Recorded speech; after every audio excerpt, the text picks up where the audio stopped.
Good morning everyone. Good morning তো এখন করলাম, কিন্তু সকাল অনেকক্ষণ আগে হয়ে গেছে আর রান্নাঘরের সংগ্রামও কিন্তু চালু হয়ে গেছে। দেখো ভাত হয়ে গেছে, ভাত উপর দিয়ে দিয়েছি।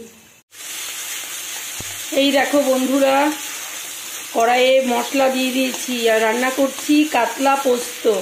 এটা কিন্তু পোস্ত বাটা, শুধু পোস্ত আর কাঁচা লঙ্কা বেটে দিয়েছি আর একটু টমেটো বেটে দিয়েছি আর দুটো কাঁচা লঙ্কা দিয়ে দিয়েছি। আর এইখানে দেখো কাতলা মাছ, 6 পিস কাতলা মাছ ভেজে রেখেছি। এই মশলাটা এখন কষিয়ে এর মধ্যে অল্প একটু জল দেব, তারপর মাছগুলো দিয়ে দেব। এই দেখো মশলা কষিয়ে ঝোল দিয়ে দিয়েছি। এবার আমি একে একে মাছগুলো দিয়ে দেব।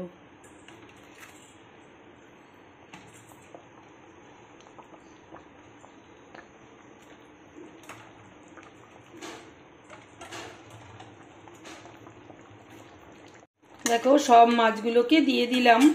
এবার গ্যাসটাকে একটু কমিয়ে দিয়ে ঢাকা দিয়ে দেব ঠিক 5 মিনিটের জন্য। 5 মিনিটেই মাছ রান্না কমপ্লিট হয়ে যাবে।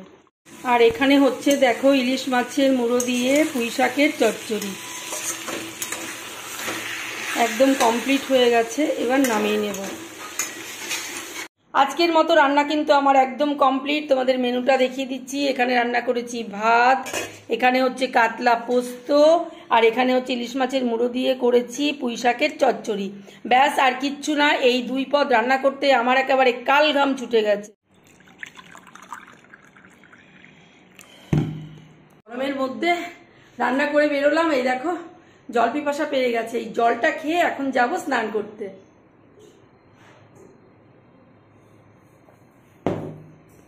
এদিকে স্নান সেরে এসে পুজোটাও কিন্তু আমার দেয়া হয়ে গেল। এই দেখো বন্ধুরা, আমি একেবারে কিলো কিলো ঘামছি। একেবারে ঝড়ের গতিতে সমস্ত কাজকর্ম সেরে খেয়ে দিয়ে একদম রেডি হয়ে এখন বেরিয়ে পড়ছি আমার রোজকার ডেস্টিনেশন কোর্টে। হ্যাঁ, একদম গরমকে তুড়ি মেরে বেরিয়ে যাচ্ছি। তাহলে চলো এখন বেরিয়ে পড়ি। আর বক বক নয়, তোমরাও কিন্তু রোজকার কাজ শুরু করে দাও আর হাসি মুখে সবটা করো। চলো, দেখা হচ্ছে নেক্সট ব্লগে। বেরিয়ে যাচ্ছি, টাটা।